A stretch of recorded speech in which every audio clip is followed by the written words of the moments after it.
All right, let's go ahead and get started. Hello, everyone, and welcome to this afternoon's session, which is called Applying to Reed. My name is Madeline Reese. I'm an assistant dean of admission here at Reed. I use they, them pronouns, and I'm also an alum, class of 2015. I'm an admission counselor myself, so I work with students mainly in the Pacific Northwest. But today we'll be talking about the application process and specifically what's going to be special about the application process if you're thinking of applying to Reed. If you are a senior in high school, you probably just started your senior year. This is a great time to be learning a little bit more about the nitty-gritty of the application process. But no matter where you are in your application process and your college search, I'm certain that there will be some tips that you can take with you today. So just another note before we get going. I'll ask that you keep your questions in the chat. I will answer everyone's questions at the end of the session. We should have plenty of time for that. So as we're going along, feel free to type out what you're thinking using the Zoom chat, and I'll go back through from the beginning when I'm finished with this presentation. All right, so I'm going to share my screen. I'll have a few slides for us to go over together, and then we'll be underway. Okay.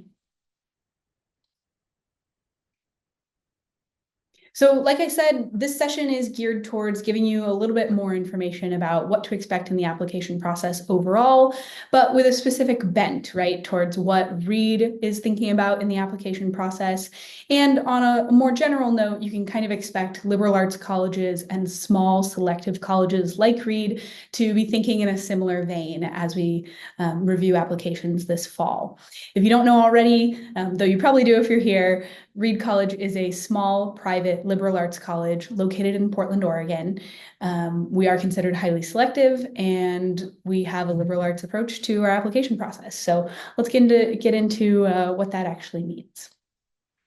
First, I want to back up a little bit and think about how students come to develop their college search and their college list, right? I think for many people, a very common starting point is college rankings, like you might find from US News and World Report. One thing to know about Reed is that Reed does not participate in these rankings, and we haven't for a long time. What you're seeing here are a few articles from several years ago thinking about how that may have affected Reed in the rankings, because we're still ranked, though we don't participate in the practices of US News and World Report. On the left, you'll see an article from Reed Magazine talking about a professor and some Reed students who studied how these rankings are actually developed, what actually goes into them, what's taken into account, and what's not taken into account in order to rank one college above another. This is a really common method of differentiating schools, right? So Reed's lack of participation in the rankings makes it stand out quite a bit, makes us stand out quite a bit. I think it's important to remember that these rankings are not objective, and there are other rankings that they're not accounting for. For example, Princeton Review recently rated Reed #1 for the classroom experience our students have on campus, and for the high marks our professors get, their training, the work they do in the classrooms here. Princeton Review users, for example, also voted us #1 best college radio station in the country, #1 most LGBTQ friendly college in America, ratings that I'm very proud of, but that don't necessarily factor into US News and World Report. So just to say that if you're using rankings and using that to develop your college list, you might want to take them with a grain of salt. It's not something that we really consider. Now, I want to talk a little bit about what colleges are actually looking at, right? We talked about what students are looking at when they're picking colleges, but what are colleges thinking about and prioritizing when they are picking you? So in this table, what you're seeing is different attributing factors in admission decisions. This table, this study was developed by NACAC, the National Association for College Admission Counselors, that regroups basically every college in America, right? And they asked a few years back what level of importance these different factors occupied in different admission processes across the country. So here you see the number of colleges that responded to the survey and the importance that they accord to these different factors. Some of this isn't too surprising, I think. Grades are kind of important in college admissions. Grades in college prep courses specifically came in just number 2, with almost 3/4 of responding colleges according considerable importance to this, and basically every college according importance to this. Strength of curriculum is another top factor for many colleges, including Reed. What do we mean by that? We're talking about the level of rigor of the curriculum, the amount of challenge that's available to students. If it's a curriculum that uses IB or AP classes or offers college credit, these are ways we might measure the strength of a curriculum, though these aren't the only ways we can measure the strength of a curriculum. Test scores is another interesting one, especially when we're thinking in the last few years and about Reed specifically. Reed is currently test blind, meaning we don't use test scores in any of our admission decisions. You have probably heard about a lot of schools going test optional or test blind in the last few years, and you'll see that this survey was done in 2018, 2019. It was the last one done before COVID. So if this was redone today, which they're working on right now, test scores would drop pretty far because they're being given much less importance than they once were in the admission process. And then other factors you'll see: the quality of your writing, the essays you're submitting as part of your application. We'll talk a little bit more about that in a minute. Demonstrated interest. This is essentially how much engagement you've had with the college, whether that's coming to campus, doing an interview, emailing with your admission counselor. Demonstrated interest can be a lot of different things. Even just virtual events like this one, this actually counts as demonstrated interest. So you'll see it's not really something that's given considerable importance by most schools, but it is still given some importance. It's in the top few factors that colleges are looking at. I think the big takeaway from all this, though, is that all of these factors and more are pieces of the puzzle that we're assembling with your application and that you're assembling for us, right? There's not just one thing that will make or break your application. And all of these things can matter a lot when a college is reviewing your application this fall or whenever you're applying. I mean for this to be comforting and to bring down the level of stress about any one factor that you might be thinking about in your application. All right, let's talk about what actually happens to your application once you submit it. This can be a bit of a mystery for students, right? I think it's easy to imagine a stuffy old committee room, ye old admission committee, a la Legally Blonde, if you've seen the movie, where a couple of people are making tough decisions together. In reality, our admission committee, and pretty much any other one, is just going to be a group of people, a group of humans, regular people, composed in part of your admission counselor. At Reed, your admission counselor is designated based on the geographic territory your high school is located in. So what that means is, for me, for example, I work with all of the students in Oregon and Washington, as long as their schools are in Oregon and Washington. So if you live over the Idaho border, but your school is in Washington, I'm still your counselor. This also means that you have an advocate on the admission committee. So by virtue of having a designated geographic territory at Reed, we gain a little bit of familiarity with the territory that we're working in, the options that are available to our students, the specific schools that they're applying from. And this empowers us to advocate for the student in front of the committee. It's also important to think of an admission committee as a group of people who are wanting to get to know you, right? They're excited to get to know you because you're excited to apply to the college that they work for and that they care about, right? Another way of thinking about this is that they want to say yes. They want to bring people into their class. They want to see you on campus the following year. And so don't be scared, right? We're just regular people. We're looking for ways to say yes. And you have advocates throughout the process. At Reed, every file, every application is also read by 2 people. So a first reader and a second reader, one of whom will be your admission counselor, before it goes to the committee. And then the rest of the admission counselors, the dean of admission, other players, they make a really measured, considerate decision about all the information you've so kindly shared with us about yourself in your application.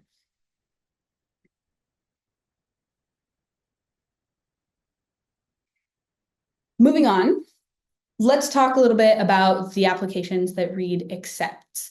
So at Reed, we accept both the coalition application and the common application. We have no preference on which one you use. We want you to use the one that will be easiest for you, most accessible to you. Many of our practices in Reed's Office of Admission are geared towards eliminating barriers to students who are interested in Reed, right? We don't want the choice of application platform to be a reason why you're deterred from applying. We don't want an application fee to deter you from applying. That's why we eliminated our application fee entirely a few years ago. So it's free to apply to Reed. You can use either of these application platforms. We want to give you every opportunity to try your chance at becoming a part of next year's class or whatever class you're applying for. Reed is also test blind. So as I mentioned before, that means as of right now, we're not using test scores in our admission decisions. We understand that you may have test scores in your application because other schools require them, or you've opted to provide them to other schools you're applying for. But we evaluate you without using that information. I'll talk a little bit more about that later. Another consideration in terms of barriers to applying is that we don't have a minimum GPA requirement. I get that question from students a lot. We, of course, want to see that you've been successful in the classes you've taken, and we like to see that you've opted to challenge yourself when challenges were available to you. But there's no minimum GPA because we will evaluate your application holistically, and we want to read about you and why you're excited about Reed, regardless of what that number is.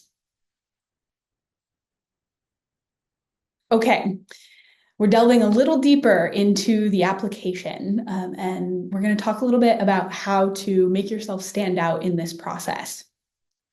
So when you're thinking about the application you'll be filling out, no matter what platform you do it on, there will be the body, kind of the form you're filling out that you could almost do in your sleep, and the essay, the other components that you can really personalize. So one way of thinking about this is meat and potatoes. Oops.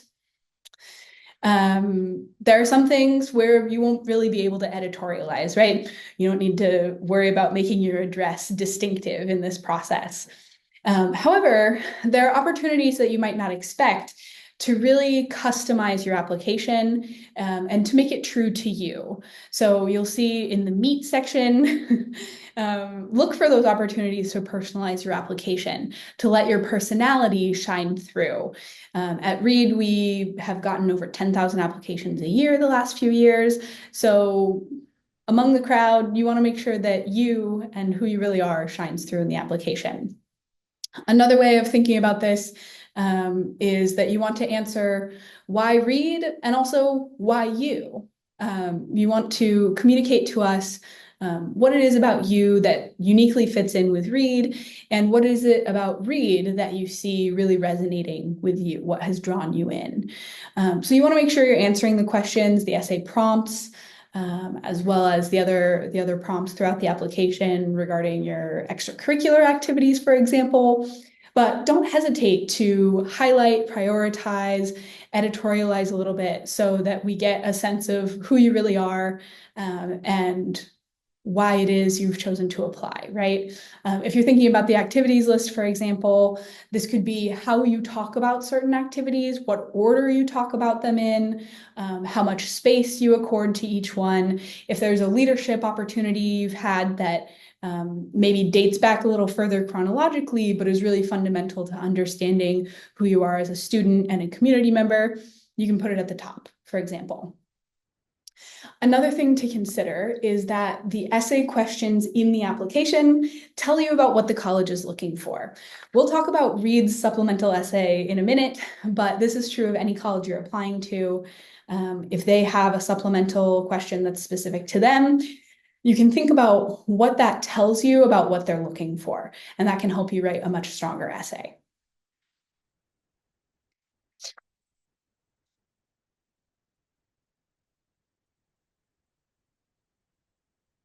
Okay, speaking of essays, let's talk a little bit more about why college applications include an essay. I think a common misconception is that we're testing your writing abilities. Of course, there is an element of that. We want to see that you can structure an argument, that you can put some sentences together that are readable and make sense. But we know that you're high schoolers, right? And at Reed, we have a freshman first year course that's kind of dedicated to getting your writing skills up to par and giving you all of the academic skills you'll need to thrive in this learning environment. So we look at your essay and the quality of your writing for the quality of your writing, but it doesn't need to be the best thing you've ever written. Great if it is, but don't stress too much about that aspect. You might be thinking about essays you've written for school, writing you've had to do in the past. And it's true that the personal statement and college application essays are a little bit different than most things you've probably had to do. We actually offer a whole other workshop about writing your personal statement. So if you're interested in that, I highly recommend checking out our virtual events page. We walk you through from generating ideas very early on in the process to thinking more about how to edit an essay once you have a draft. But really, the purpose of the essay is to give you a chance to put your voice in your application.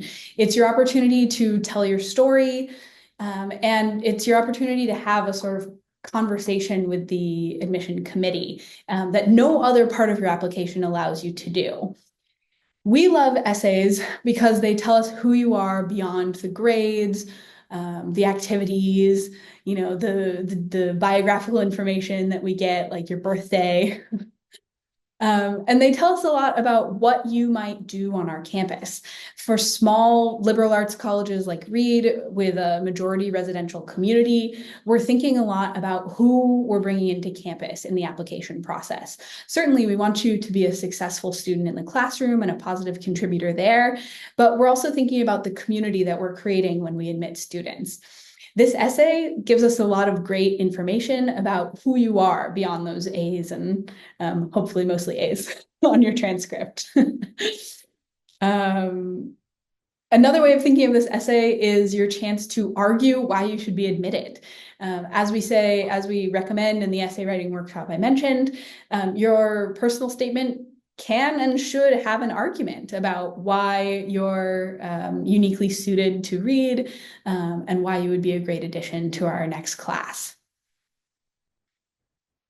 So this is really your opportunity to make a case, to speak honestly and openly about whatever it is that you want to share with us, and about who you are and who you want to be in college as well.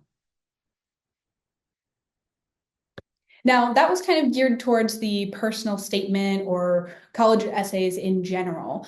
But Reed, as I mentioned, has a writing supplement, a supplemental essay that's required as part of our application. As I mentioned before, the supplemental essays tell you a lot about the institution you're applying to. And in Reed's case, this is true as well. So our writing supplement, if you're not familiar, is called the Paideia essay. Paideia is an ancient Greek word for learning's sake, or the total education of mind, body, and spirit. And it's a long-standing Reed tradition. It consists of 1 week in January, right before the spring semester, where students upend the traditional classroom dynamic and they teach classes for a week. These classes really run the gamut of super silly, fun things and super academic topics. And often in true Reed fashion, they're a mix of the two. For me, one of the things that really sets Reed apart is that our students are super intellectually curious, super engaged in their studies, but they really know how to have fun, and they keep their serious intellectual pursuits pretty silly and tongue-in-cheek at the same time. Paideia is an excellent example of this. They're also, Reed students are also very excited to share their passions with one another, right? So whether that's a tap dancing class, a bird watching class, a neurobiology class, a session on the history of Reed in the 1960s, the list goes on and on. Students, staff, and faculty come up with Paideia classes that are emblematic of how excited they are to share what they know and what they love to learn with one another. And similarly, Paideia is a much beloved campus tradition that people really show out for because this is part of the core values of Reed, right? The sharing of intellectual inquiry, curiosity, and passion together. So all that to say, in your application to Reed, you're asked to propose a Paideia class. You have the prompt on your screen. And I should note, you don't need to assign any readings. You don't need to think about the nitty-gritty of how you would actually run this class, but rather, what is the topic that you would want to teach on? And how would it contribute to the Reed community, right? We really like this essay question because we think it levels the playing field. If you were to just answer the question, why Reed? That assumes a lot more familiarity with the institution and doesn't necessarily work equally for all students, right? But we believe that anybody can write a Paideia essay. Anybody can be passionate about something and excited to share it with someone else. So that's what this essay is really asking. And some students ask me, oh, should it be an academic topic, something like that? Not at all. As you can probably tell from the examples I gave earlier, the real Paideia spans all sorts of different interests, whether they are academic in nature or totally recreational. And you can treat your supplemental essay the same way. If your passion is something that has nothing to do with your studies, your intended major, your grades, your classes, that's excellent. We want to know what's authentic to you. We want to know what you're actually excited about, whatever that is. We also generally recommend for applications that require multiple essays that you try to vary the topics that you write about, right? This is where I tell the joke that if you write all of your essays about your love of equestrianism, you might come off as a bit of a one-trick pony.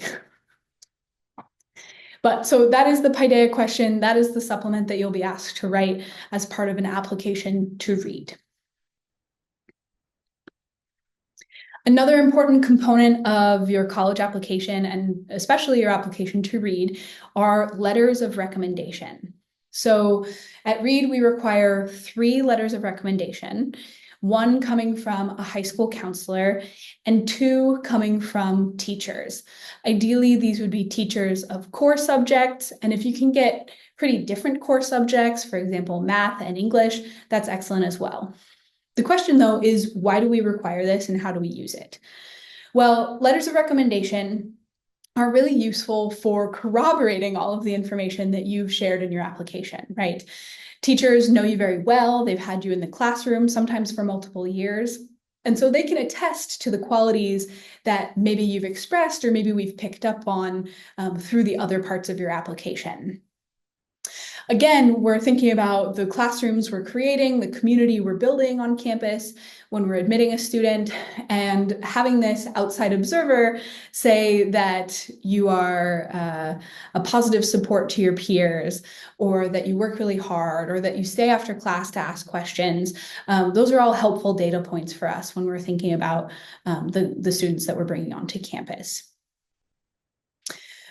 So we use letters of recommendation, again, to learn about who you are beyond your grades, who you are in the classroom, and who you are in the community or communities that you're a part of. This is why the counselor recommendation is helpful, and the teacher recommendations, specifically if you can show well-roundedness in your academic background, those are really helpful for us as well to see that you're well prepared for a liberal arts curriculum, because you will be asked to take classes in a variety of disciplines at a school like Reed, and you will be asked to think deeply about subjects that may not be your cup of tea or may not be your major. So seeing that you can still apply yourself and do well in topics outside of your area of passion is really helpful to us as well. But here I'd like to share some tips about how you can get the strongest letter of recommendation possible, right? Think of teachers as personal advocates for you in admission. Like I said, they're corroborating everything you've shared thus far, and a strong recommendation can really boost an application. So the tips we've shared here are to check in with your teachers. One important thing is to give teachers and all recommenders a lot of time to plan out when they'll write your letter of recommendation and submit it. So it's the first week of school for many of you, maybe the second, third week of school. If you're a senior applying this fall, now is the time. If you haven't asked your recommenders yet, it's certainly not too soon to get in their ear, to start communicating about what you're asking of them. We also recommend that you communicate the importance of this recommendation and the school that you're using it for, right? So if you're asking for a recommendation for a specific institution, you definitely want to share that with the teacher that you're asking to write you a letter. You can also be very explicit. We recommend that you do be explicit about what you want the teacher to speak to. So if there's a certain project you completed under a teacher, maybe you were their assistant, for example, and you want the teacher to highlight your leadership skills or your ability to take initiative, for example. These are excellent things to communicate directly. Because again, you're assembling a puzzle for the admission committee. You are showing them all these different facets of yourself to a group of people who don't know you at all. And there are some elements that a teacher can speak to better than any other ones. So I encourage you to reflect on what elements of your personality and your academic background you can speak to, and where your teachers can come in most helpfully, most impactfully as they write about you. So a strong recommendation will also be specific. It'll be not just a teacher you like, but one who knows you well. And this can actually lead you to request a recommendation that would address a weakness rather than a generic recommendation that might speak to strengths that we can glean from elsewhere. So what do I mean by that, addressing a weakness? Let's say that there's a course in which you worked really hard, you gave it your all, you were really engaged with the teacher, but maybe your grade is lower than it is in your other core subjects. For me, this course would be chemistry, right? It can actually be a really powerful move in your application to have that teacher, the teacher of the class in which you struggled the most, write your recommendation, to attest to the fact that you worked really hard, you were an excellent contributor in class, you sought out resources, you helped others, whatever the case is, but that your grade doesn't necessarily reflect that, right? A lot of your application that you're assembling is filling in the blanks for us, right? Because we're reading a transcript, we're reading an activities list, but we don't know you and we don't know the situations you've been in, the choices you've had to make, and how that's affected the outcomes that we're seeing. So that can actually be a real power move in your application, to go to the teacher who gave you that B or C grade and ask them to write a recommendation that will address your weaknesses in that particular subject or just in that term, right? If it was just a semester when you had a bit harder of a time. Again, on the topic of timing, I just want to reiterate that you want to give recommenders time to write their letters. Many high school teachers, as you probably know, and high school counselors have a huge load of letters that they need to write in the fall. So if you are not a senior and you're watching this, it can be good to start thinking this year about who you'll ask for a recommendation, and maybe even ask those teachers to write your letters over the summer between your junior and senior year. If you have a great relationship with a teacher going into spring of your junior year, it's really a great idea to get that ask in early, as early as you can. I don't want to worry you if you're a senior and you haven't made those requests yet. You have almost 2 months until the earliest application deadline for READ anyway. So now is a good time to get those requests in, and that also gives you time to have a back and forth with your teacher if they have follow-up questions for you, or if you need to gently remind them what deadlines you're working with. One other note is that if the teacher is not familiar with the school you're applying to, you can also take that opportunity to familiarize them. If it's a school like Reed versus a large university, recommendations can count a little differently in the application, right? So you might want to talk that out with the teacher and think about the qualities, again, that the institution is looking for when they're recruiting students. Okay, let's move on. Now, let's talk a little bit about grades, class schedules, GPA, and the other kind of numeric values, the stats we're going to get in your application. For Reed, what you'll find is that the day-to-day performance you've presented matters a lot more for us than, in this case, 3.5 hours you spent on a Saturday taking an SAT or an ACT. I will say SAT and ACT scores certainly have their value. Our recommendations, these date from when we did accept SAT and ACT scores in the application process, are that it doesn't matter which one you take. And if you can take one twice or maybe take both, that's a great way of getting 2 data points, right? It can show improvement, it can show growth, and it shows that you went above and beyond what the minimum expectation was. So if you are taking those tests for your college applications, that's something to consider. And when you're thinking about how those scores correspond to the schools that you're applying for, don't worry about being in the top quartile of students that they end up enrolling. Look at the middle 50% of scores that are accepted to that school, and you're likely to have a good chance of acceptance. You don't need to be in the top quartile to be accepted. You just need to be somewhere in that range, right? So that's our advice regarding the 3.5 hours you might spend on a Saturday or 2 if you're taking standardized tests. But for us, what we're looking at in your application is much more based in your day-to-day schoolwork, responsibilities, ability to keep up in class, that sort of thing. So if you have bad grades, we highly recommend that you contextualize them, right? And this goes with any choice, any sort of blemish or anything on your application that you're worried about. My motto is, if in doubt, spell it out. What that means is if you missed a lot of school due to an illness and that affected your grades, if you weren't able to get the classes that you wanted due to a staffing shortage, for example, or a class being canceled, make sure you tell that to colleges you're applying to. If your class schedule was confusing or is confusing to look at, and might leave questions for someone who doesn't know you and doesn't know your school very well, you might want to explain that. So all this to say, don't stress about any one of these individual factors and take the opportunity to, again, fill in the blanks for us. If you don't tell us, we may not know why certain things look the way they do in your application. So also think about how you look academically specifically and how you look overall. That's something we're definitely thinking about, as I've mentioned, in our application review process. There are certain things we're definitely looking for on the academic side, but it's a holistic process, and we are thinking about the overall person pretty deeply as well. When you're thinking about academics, you should also keep an eye on trends more than individual grades.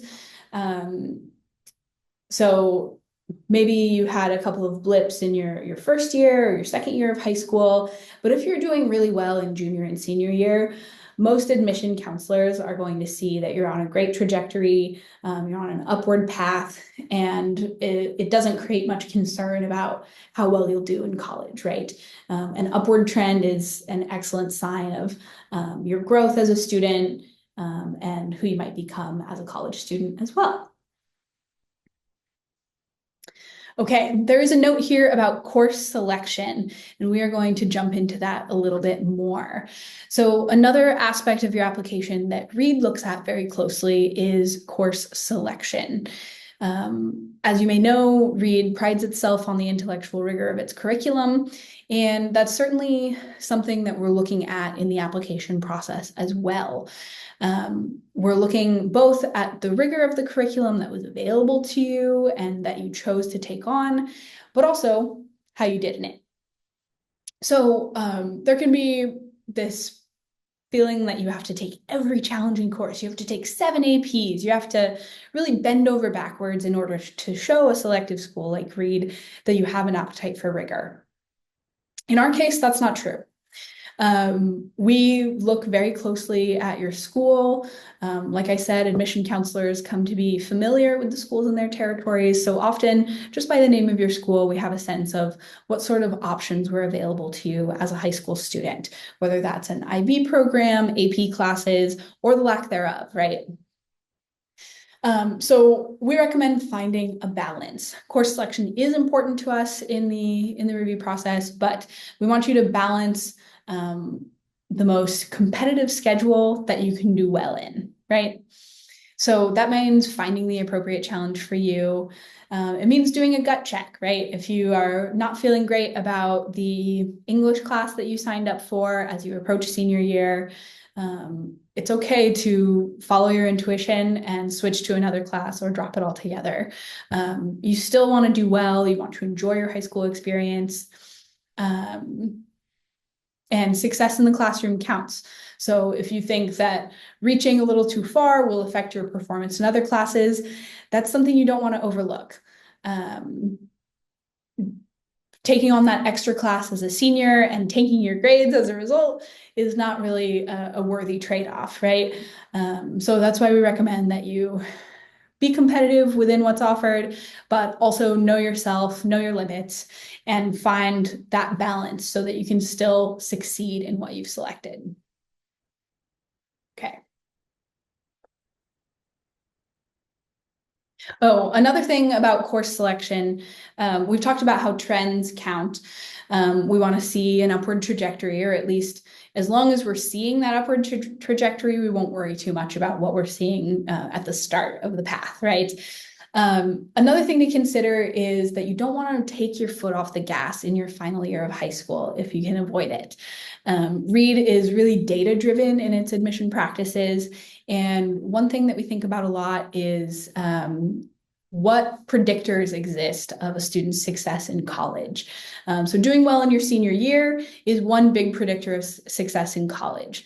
More specifically, though, doing well in your science and math classes senior year is one of the greatest predictors of your future success in college, according to the data we've reviewed. This also implies that you're taking a science and math course your senior year. So that's something to consider. When you're thinking about high school requirements, graduation requirements, always be sure to compare them to what the schools you most want to attend are looking for. In some states, meeting the minimum requirements for graduation is not setting you up for a competitive application to the school that you're passionate about. So again, it's a matter of knowing your options and finding that balance, figuring out what's best for you as well.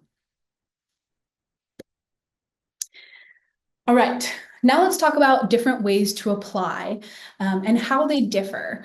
So Reed offers 3 ways to apply, 3 application rounds that you see on this slide. We offer early decision, early action, and regular decision.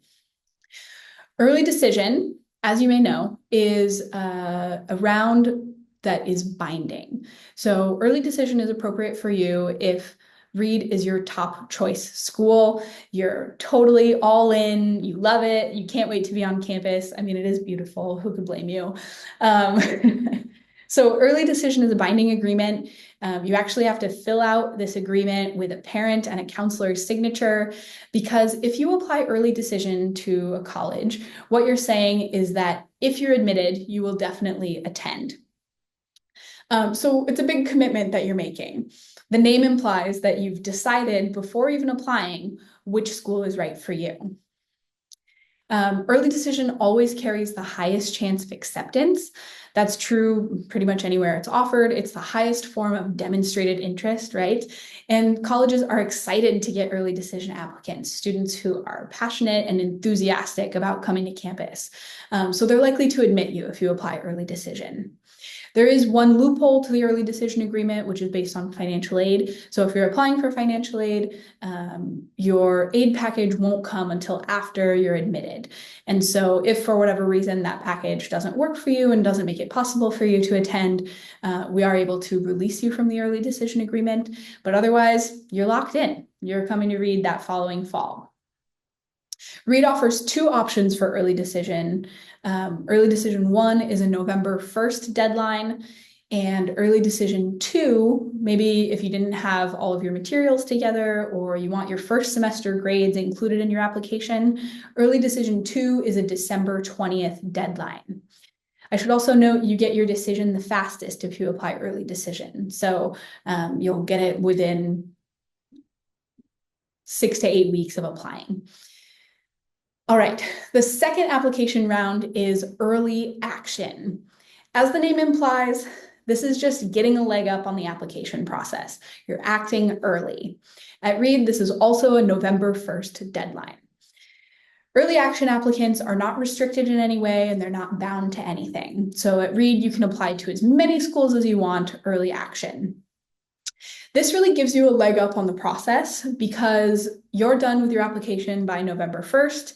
You hear from Reed no later than February of your senior year, and then you have a few months throughout the spring to consider your options, visit schools, compare aid packages, whatever you need to do before the national commitment deadline, right?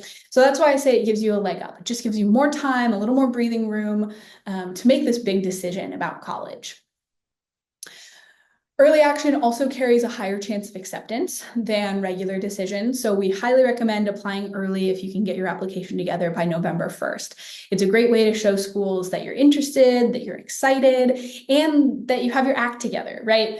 By November 1st of your senior year, to be able to apply to colleges with complete essays, letters of recommendation, the whole package, it's always a good sign for your level of organization and your commitment to that school that you're applying to.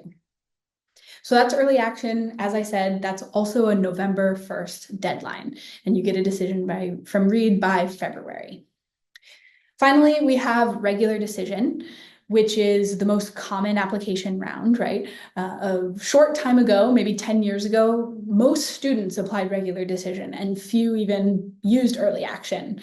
The tide has kind of shifted and applying early has become more and more common. Students realize it makes them more competitive in the process, and it's kind of nice to have that over with by November. But regular decision is a January 15th deadline. This will carry approximately the average acceptance rate, which is around 25% for last year. And this is a great option if you learned about Reed later in the process, if you just weren't able to get your materials together in the first kind of semester of your senior year. You can finish up your application over your winter break and get it submitted by January 15th. So regular decision is a great option for you if you need it, but I think if you're in this session in September of your senior year, I would encourage you to apply early action. If you do apply regular decision though, please rest assured about a third of our freshman class comes from regular decision every year, so many students are admitted and many of them become Reedies as well.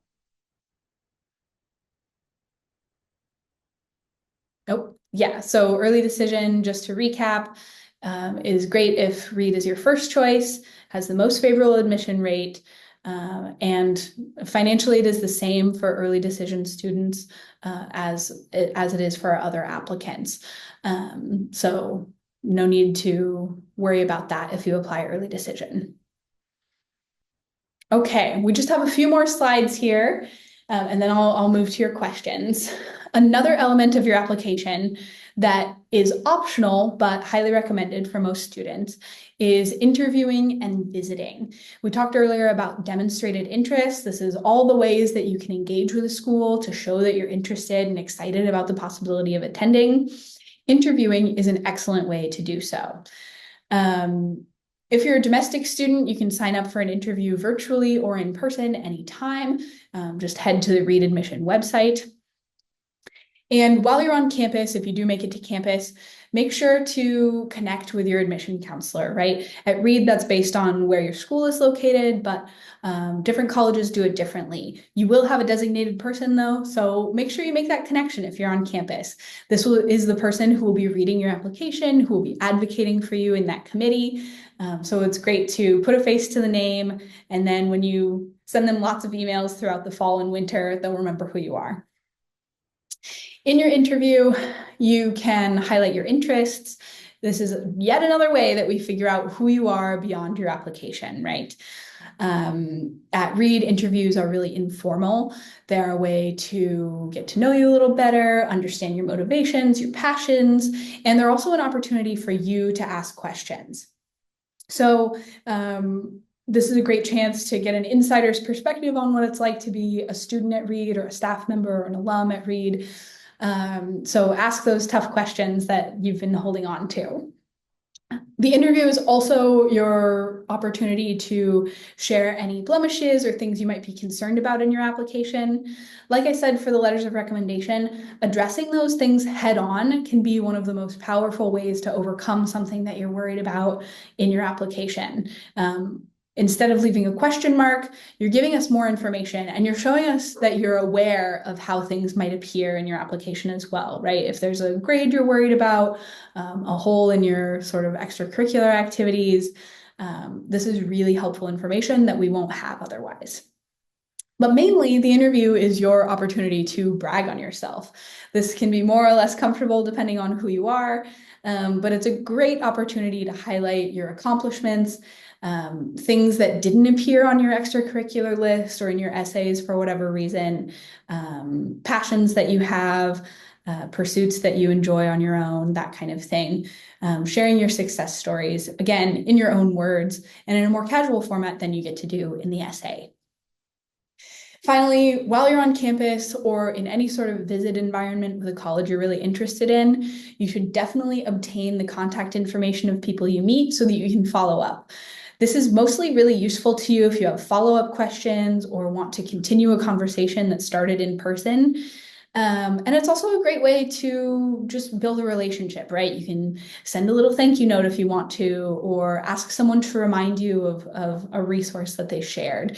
If you've ever done a college visit before, they can be information overload. So as long as you get someone's email address or phone number, you can go back to the source and ask to see that information again, which can be really, really helpful later on. All right. Those were all the tips I shared with you.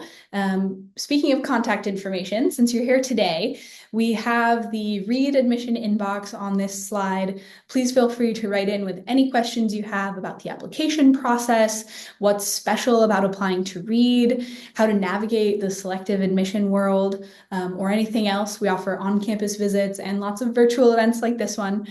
So be sure to check out our website and be in touch if you have any questions.